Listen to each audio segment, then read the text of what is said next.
College of Teachers. Good afternoon.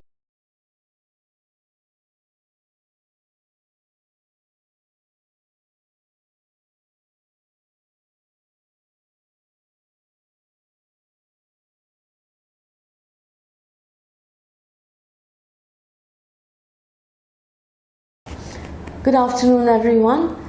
Welcome to the YouTube Live from Asian College of Teachers. My name is Aditi Ghosh. I work as a trainer with Asian College of Teachers. And today we have come together to discuss a very important topic, which is guiding struggling readers. Well, we all teachers, trainers, must be facing this issue always in our classrooms. We come across readers who seem to be struggling with reading. Well, reading is a process that is required in language learning, and it is one of the skills, one of the 4 skills that any language learner should be proficient in. So before going into reading, let us explore the difference between learning to speak and listen and learning to read. There is a basic difference. You would find readers who are struggling with reading may not face issues in speaking or producing that language in a spoken form. Because we are biologically wired to pick up language from the environment. By environment, I mean from parents, from caregivers, siblings, peers, and anybody we meet. So we are, our brain is kind of wired to absorb information in a spoken form when we listen to it and then produce it in a spoken way. However, when we are reading, it is a different wiring that the brain requires, and it is basically mostly the left hemisphere of the brain that requires this reading, this wiring to comprehend from the material that we are reading. So in order to understand the process of reading, we ought to look at it from the letters which appear as symbols and the corresponding sounds of those patterns and how they form words, and then how the spoken language that the learner already knows comes out in the visual form while reading in the form of the text that they find there. So there are a lot of process that goes into the reading comprehension and reading a passage and then comprehending it and extracting meaning from the text. So the question is, why now that we know that why they struggle, the question is, how do we guide them? Or is there any way to guide them at all? The good news is yes. If you can strategize reading, so how do we begin to teach them reading? If you go down to the early years when you are teaching them to identify these letters, which seem to be symbols, they stand for certain sounds. So the teacher needs to have enough phonemic awareness.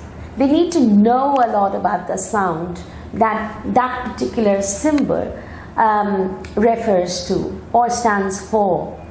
For example, if you take a word bat, B-A-T, so there the sound A, the letter A says ah. However, in the name Kate, the same letter A sounds as A.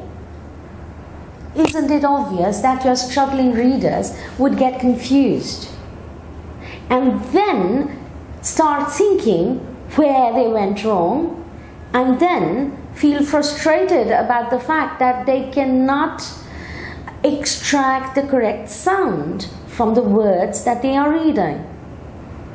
Now, all these words now put together, when they form sentences, again, comprehending becomes a little difficult. So, when you teach them reading, other than the letters, when you are teaching them the symbols, and slowly you go into building words, build vocabulary with the help of a lot of visuals, pictures.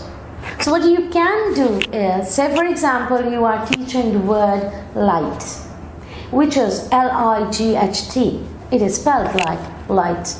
And if you can add a picture of a light on the board when you are doing it, or you can make flashcards.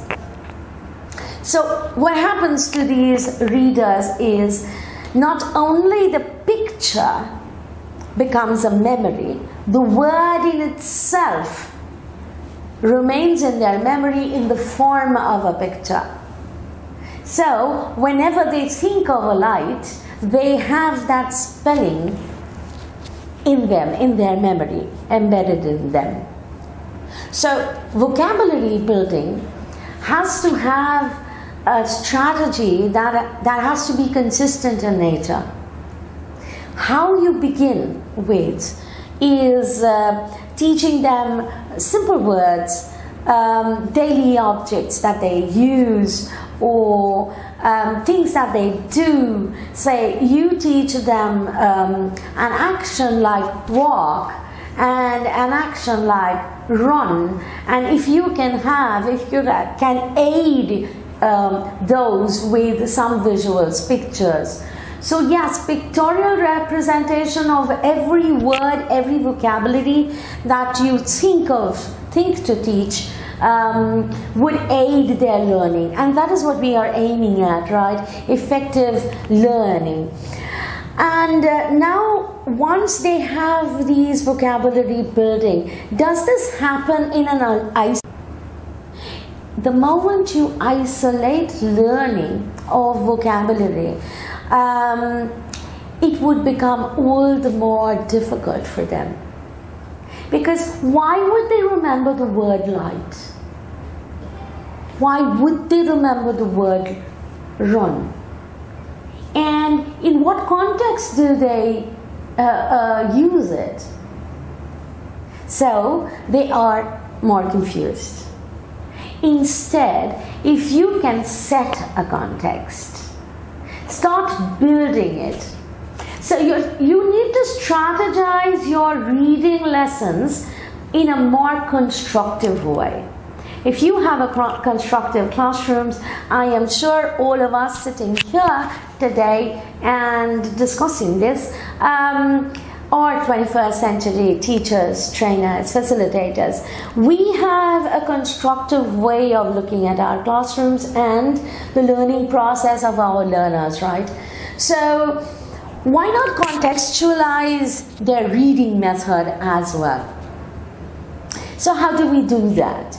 If you can have a context set about, say for example, you are teaching them to read The Jungle Book by Rudyard Kipling, and you have chosen a selected text from the book, and you want to teach them about the part when he becomes friends with the rest of the inmates of the forest.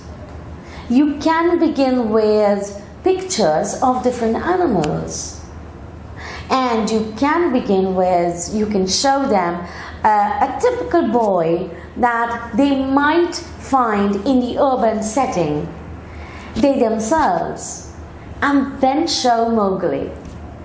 So what they know is that yes, a boy looks like this. However, a boy being brought up by a pack of wolves may look like something else. And they become interested because they have never ever met Mowgli. They have never ever in their wildest imagination could ever think that a boy could be brought up by a pack of wolves. Whoever thought of having a mother wolf? Making it interesting, telling them stories would be more interesting if you have a context. Pictorial, again visual, so they can see what you are about to show them. They become curious. So the hesitation that comes from the fear of reading that text and not making any sense makes it more interesting. Now we come down to a level wherein they are reading the text. It is always good to strategize, teaching them reading in the whole reading method. By whole reading method, we mean that when you are reading something, if I say something that does not make sense to you, I mean there is a word that you do not know, you kind of cipher the word somehow by the meaning of the sentence, don't we? Now, how do we do that? Because we are exposed to the language so much that we know the language. And the structure of the sentences is there already. Now, in a sentence, in a context where we are talking about a particular topic, that word might mean something. So, say for example, if I say that Jane was walking down the street and suddenly she heard something behind her. I see those imaginary bulbs lighting up. Yeah, I know. You are thinking of a story that, okay, she is. Don't you think of danger? Or are you thinking of something? Footsteps? Whisper? Somebody talking? I'm sure many of you must be thinking of those. Because the context of heard something behind her builds up a sense of conspiracy, right? Because we are exposed to certain kinds of circumstances in a certain kind of way. So what you just did is imagined the next scene. This is exactly what you're going to do in the classroom. When you have struggling readers, guide them to see every sentence come live in front of them. And the moment you do that, they start retaining information. They start getting interested in reading. Yes, you might have some learners who are wired differently and they may not be able to read and keep a track of the sentence that is going in a straight line. You can use aids like a ruler, or you can fold it so that they can read that sentence.